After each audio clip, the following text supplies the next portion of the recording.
Bismillah ar-Rahman ar-Rahim wa salatu wa salam ala Rasul al-Kareem. Assalamu alaikum and welcome to Fiqh al-Muamalat online classes. And today's topic is a continuation of the classification of the contract. And we have today the last two classes of the contract, which are the statement of the contract or the classification from the angle of the expression of the contract, meaning from the angle of the offer and acceptance. And the second one, named and unnamed contract. Let's start with the first one. This classification, again, as I mentioned, is from the angle of offer and acceptance, or we call it also a sigha, or we call it the expression of the contract. And this is divided into three types of contract. The first one, we call it uqud munajjaza.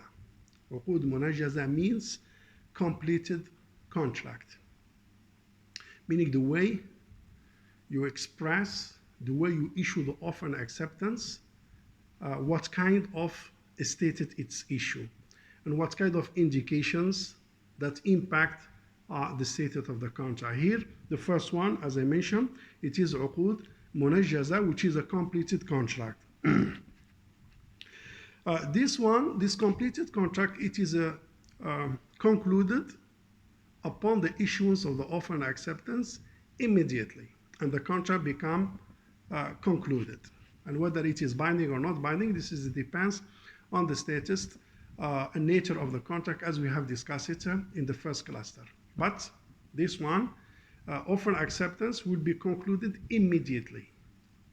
Upon the issuance of the offer, upon the issuance of the acceptance, contract is concluded. For example, I hereby sold this mobile to you with $100.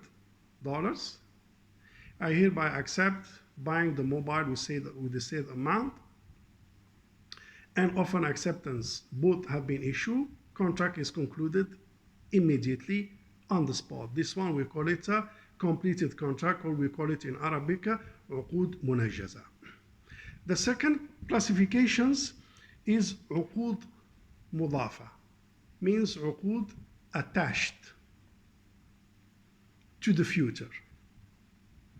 First one is concluded now, offer and acceptance now, it is concluded now. The second one is attached to the future, we call it uqud mudafa. It's a contract which the offer and the acceptance indicate their formations from the time that they have issued, but attached to the future to fixed time. For example, you can, especially in the ijara, you can see, for example, the contract is concluded, but effective, for example,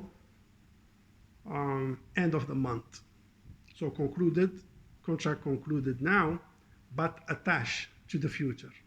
So it doesn't take its effect immediately. Like, for example, now I lease the house to you, lessor and lessee both issue offer and acceptance, contract is concluded, binding, take its effect now, you will take the key now, then you take the house now, then the rental start maybe today. That's the first one, completed contract or aqd munajjaz. We are talking about the second one, whereby offer and acceptance have been issued to form the contract, but attached to the future date, future time. For example, at the end of this month, the lease, the contract is concluded, yes, offer and acceptance, all the Sharia requirements have been fulfilled, but the enforcement, the effects on the subject matter will take place by the end of the month, or at the beginning of next month, or after 3 months, 6 months, whatever the two parties agree, based on their mutual consent. So this kind of contract, we call it uqud mudafa, uqud attached to the future, concluded now, but attached to the future. And this one is from the offer and acceptance, how the offer and acceptance has been issued and has been expressed to indicate whether it is completed now or it is attached to the future. The third classification, basically, it is we call it uqud معلقة. عقود معلقة, conditional contract. These contract, their completions are built upon a conditions. If the conditions is fulfilled, the contract takes its effect. You will be my agent if you pass the examinations of the MTE, for example, the TACAFO license. You will be my broker or my capital or my mudarib in the mudaraba if you take the license, for example, of the security commissions in the investment. Whatever, you can put the conditions. You will be my agent if you reach an age of 20, 25, 26, 30, whatever, you know. You just put a condition. You'll be my agents when you finish your study, when you finish your exam, and so on and so forth. When Ramadan comes in, next Ramadan 2021 will come in, and whatever condition you can stipulate. But the bottom line, this contract is built upon a conditions. So if the conditions is fulfilled, the contract will take its effect and will be completed accordingly. So this is three types of contract which are under the sigha. The first one is a completed contract, عقود منجزة, take their effects immediately. Second one is عقود مضافة, conditions attached, contract or contract attached to the future.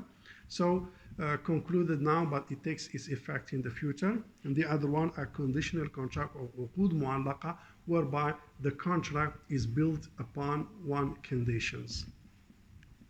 If the condition is fulfilled, contract will take its effects. If the condition is not fulfilled, so basically the contract will be pending. So this is the classification from the angle of the statement. The last one is basically classification, we call it named and unnamed contract, meaning عقود مسمات وعقود غير مسمات, a contract which has a name, a contract which has no name. So the first one, العقود المسمات, basically they are named contract, like for example إجارة, إجارة, مضاربة, مشاركة, مرابحة, all these are named contract, which have been known with name, with label, either mentioned in the Quran, either mentioned in the Sunnah, and discussed by the Sharia scholars, and their rules are clear and well stipulated. And the other cluster basically is an unnamed contract, عقود غير مسمات, a contract that may emerge today, tomorrow, next year, which has no names in Sharia. So this one still could be valid if the way that the contract behave, the rules and principle of that contract, the terms and condition of that contract doesn't violate the general rules of Sharia, doesn't violate the what's called the general principle of Sharia, doesn't violate the maqasid of Sharia, they could be accepted. And there are some contract, like for example, concession contract. Concession contract is something new which has not been listed in the classifications and the traditionals name of Sharia. And you will cross a few unnamed contract which have been emerged and introduced in the market, and they are not parked under specific Sharia contract, but they are holding their own title and name, like concession contract. They have rules and they have basically what's so-called principles, and they have practices and so on and so forth. So this one, they could be acceptable, no issue with that, because the original thing in Sharia is the permissibility unless it is proven otherwise. Fiqh al-Muamalat is based on ibaha. Everything is permissible in the muamalat. Everything is permissible unless it is proven otherwise. On the contrary, in the ibadat, everything is prohibited unless it is proven otherwise. So we have the ibadat section whereby you cannot innovate. Everything is prohibited unless something that has been proven by Sharia to do it. Because if you want to worship God, you have to worship according to the rules that has been stipulated in the Quran and the Sunnah. You cannot behave and you cannot worship God the way you like, but you have to follow the rules. So you cannot innovate in ibadat, but you have to follow.